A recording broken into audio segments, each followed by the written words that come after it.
बिस्मिल्लाहिर्रहमानिर्रहीम। अस्सलामुअलैकुम वरहमतुल्लाहि वबरकातुह। की हाल चाल है जी? ठीक ठाक हो? उम्मीद है अल्लाह ताला के हुक्म दे नाल इंशाअल्लाह तुसीं सारे ठीक ठाक होवोगे। अल्लाह ताला सब ते रहमत फरमाए। अल्लाह ताला सब नूं अपने हिफ्ज़ ईमान दे विच रखे। अज दे व्लॉग दे विच मैं तुहानूं दसांगा कि एक आदमी जिन्हें अपने सारे खानदान नूं तबाह करता, अग ला के उन्हां नूं जिंदा जलाता और उन्हां नूं जिंदा क्यों जलाया, उसकी मुकम्मल तफसीलात अज दी इस वीडियो दे विच मैं तुहानूं दसांगा। लो जी, जे चैनल ते नवें हो तो चैनल नूं सबसक्राइब, लाइक और शेयर जरूर कर देना और नाल नाल घंटी दे बटन नूं जरूर दब देना ताकि जदों भी नवी वीडियो अपलोड होवे उहदा नोटिफिकेशन तुहाडे तक पहुंच सके। इस तरह तुसीं मेरे नाल जुड़े रह सकते हो। ये वाकया सऊदी अरब का एक सऊदी शहरी जिहड़ा ना ओह बहुत नशे का आदी हुंदा। नशा तुहानूं पता बड़े बड़ियां नूं लै बैंदा। ये लोगों नूं चाहीदा कि अपने बच्चों के उत्ते नज़र रखण ताकि जिहड़े नशेई ने उन्हां तों परहेज किया जाए, उन्हां दे नाल बैठण उठण उन्हां दा ना होवे। अगर उन्हां नूं सोबत इहो जी मिल जाएगी तो वह भी नशेई हो जाणगे।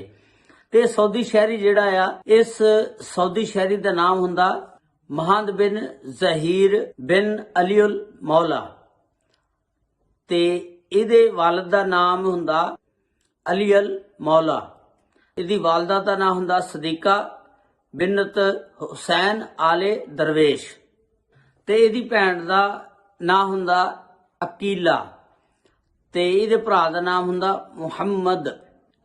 ये चारां जणियां नूं अंदर होवड़ के ते बाहर दरवाजे दे उत्ते पेट्रोल सुट के ते माचिस दी तीली लांदा ते वो भांबड़ बल जांदा। तुहानूं पता पेट्रोल नूं तां बड़ी जल्दी पैंदी आ। बस वो वेखदियां ही सारा घर जिहड़ा ना जल गया। विच उहदा वालद, उहदी वालदा, उहदी भैन एक ते एक भरा, चारे जी जिहड़े ने जिंदा ही इन्हें जला दे ते इस बदबख्त ने। ते इनू जिस वेले पुलिस ने पकड़िया, इन्हें फिर दसिया कि मैं क्यों उन्हां नूं जलाया। ये बहुत नशे का आदी हो गया सी। इहदे घर दे इनू पैसे भी नहीं सी दिंदे ते इनू नशे तो भी रोकदे सी। ते तुहानूं पता बंदा जिस वेले नशे की हालत दे विच होवे ते उन्हूं रिश्ते की जिहड़ी पहचान नहीं हुंदी कि ये मेरा अब्बा या मेरी अम्मी आ या मेरी भैन आ या भरा। इस वास्ते नबी करीम सल्लल्लाहु अलैहि वसल्लम ने शराब नूं भी इस्लाम दे विच मना फरमाता, क्योंकि नशे की हालत दे विच इंसान नूं अपने आप च नहीं पता लगता मैं की बोल रहा, की कह रहा या की कर रहा। ते इस बंदे ने उस नशे की वजह ना कि मैनू ये नशा नहीं सी कर देंदे, इस वास्ते इन्हां नूं मैं पेट्रोल छिड़क के सारियां नूं जिंदा जला दिता। सऊदी हुकूमत ने फिर इनू फड़ लिया, फड़ के वे इहदे उत्ते यानी फैसला दिता कि इहदा सर कलम किया जाए और फिर कल इहदा सर कलम कर दिता गया। सऊदीया दे विच तुहानूं पता सजा जिहड़ी आ सर कलम कर दिंदे ने, फांसी नहीं दिंदे साडे पाकिस्तान वांगू। ते वो तो सर कलम कर दिंदे ने, धौण तो सर ला के वो मारदे ने तलवार दे नाल ते उहदा भी सर जिहड़ा कलम कर दिता गया।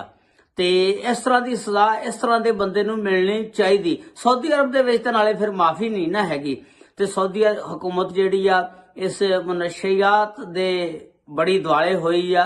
इहदे जिहड़े मुजरम ने उन्हां नूं बड़ी पकड़ दकड़ कर रही है और सख्त सजावां दे रही है। ते नशा जिहड़ा बहुत बुरी आदत आ ते नशे दे जिन्ने भी आदि लोग ने ये अपने रिश्तेदार की पहचान भी नहीं करते, रिश्ते की भी नहीं पहचान करते कि ये मेरा वालद आ, भैन आ, भरा, तमीज नहीं रहिंदी नशा करके। इस तो बचना चाहिए। अल्लाह ताला सब ते रहमत फरमाए। अज दे दौर दे विच हर बंदे नूं अपने बच्चे ते नज़र रखनी चाहिए कि मेरा बच्चा जिहड़ा ये किहो जी सोसाइटी दे विच बहिंदा उठदा फिरदा, उहदे उत्ते नज़र रखनी चाहिए। क्योंकि अज दे नौजवान तबका जिन्ना भी आ ज़्यादातर नशे का आदी हो रहा और बहुत किस्म के नशे चले हुए ने। इन्हां दे नाम भी नहीं सही सानूं तां आंदे हैगे। ते बहरहाल अल्लाह ताला बुरे वक्त तो बचावे, बुरे टाइम तो बचावे। अल्लाह ताला सब दे बच्चों नूं नेक हदायत अता फरमाए। अस्सलामु अलैकुम व रहमतुल्लाहि व बरकातुहू।